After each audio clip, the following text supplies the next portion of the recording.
how to get all those images and start making your design. So let's start with Google Draw.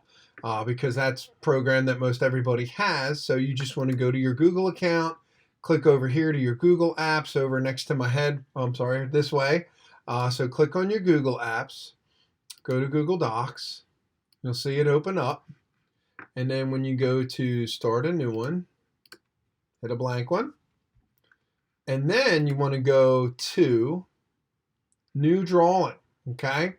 So you go to new drawing and you have this big blank template right here, okay? So what you want to start to do, the very first thing you want to do is you want to do your page setup, okay? Because you're basically going to say what size you want it to be. So your size is square, okay? So I'll just do 12 by 12 inches and hit apply. Now you're going to actually make two of these because you're going to have a front and you're going to have a back, okay? So you can just upload front and upload back when your project's completed, okay? So now that you have this 12 by 12 image, well, now you want to start to say to yourself, well, what images do I want to use, okay? So you can hit insert image and you can upload it from your computer because don't forget, we saved that folder full of pictures that we really like. So we'll go to the desktop and find that picture, my soundtrack images. And now I got a whole bunch of just files and they don't have names to them. So I actually like to click here and you can actually click and view my icons. And here's a fun little fact that you could do. You can click on each one and hit the space bar and it will show you a close-up of that particular image that you want to use, okay? So it's just an easier way. You could also go by columns.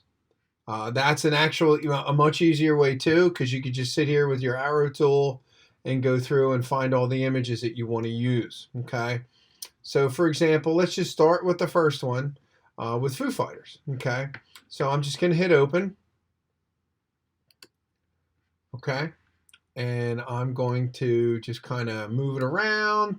I'm going to, you can double click on it and then you can crop it because maybe I don't want to use the whole thing. Maybe I just want to use a piece. Okay, so I can zoom in a little bit and then double click and then there you go. There's your image. You can even resize. Okay. Okay. So it's just, you're kind of just throwing everything on here first. Okay, and don't forget, you're gonna need room somewhere to put the title of your album. Okay, that's an important part of the project that we talked about. Every album needs a name to it. I definitely wouldn't just call it Your Name dash My Soundtrack. Make it something interesting. Maybe I'd call mine Fred McCarthy One Heck of a Life. Because I've been pretty fortunate. I lived a pretty good life so far. So maybe that's what I could do too. You can also take these and see up here, you can click on this and you can turn your images. That's a really good way to, go to. And anything that goes off that square is not going to print, but that's okay. You can have stuff bleed off the page if you want. And at the very end, let's say over here, this is called your clipboard area. So you can save stuff over here. So maybe you want to, you could fill the whole background with a color. Okay, so if you wanted to just draw a shape and you wanted to do a rectangle, and you could literally fill the whole image here with a particular color that you want to use going over here. So let's just say you want the background to be black. Okay.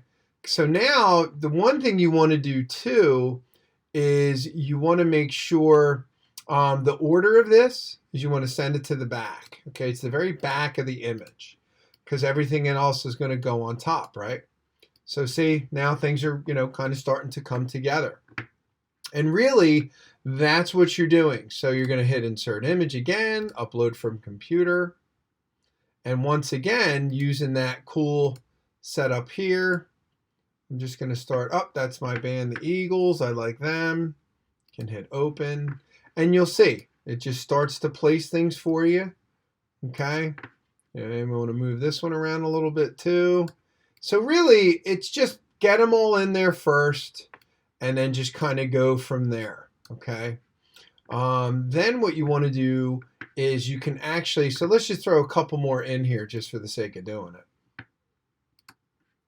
Okay, we'll move on, find another band. Let's see here. Guns N' Roses, we'll put them in. Okay, so really you can just start throwing them all in, resize them. You can always go bigger later, okay? But maybe just because you remember you got to fit 10 in here. And don't forget, check this out, you can stack your images. Now let's say you want to bring this one to the front. You would control click and do order, bring to front, okay? Same thing, you could right click and then you could do the same thing and go send backward. And then it's behind this one, but this one's in front. So you can juggle, you can stack everything. It's just like Photoshop, it's like layers. And you can go in and you can do all these different effects with it too. The only thing that you really can't do is you can't outline or cut anything other than just cropping it. Okay, and that's fine. You could even do a border color around this if you want like a red stripe around it or something like that. As you can see, you can go and you can pick a line just to put around that for a border. You can even take these images and you can flip them if you want. You can actually see rotate and then flip horizontal. Maybe you want them to go in that direction. But don't forget, if you do flip something, okay, that it's going to change the type on the shirt or if there's any writing or anything in the background. So you have to be very aware of that. You can just hit Command Z or Control Z to go back and change it. Okay, so now you're really just starting to figure out what you want to do. So we're going to jump ahead and then I'm going to show you your final layout.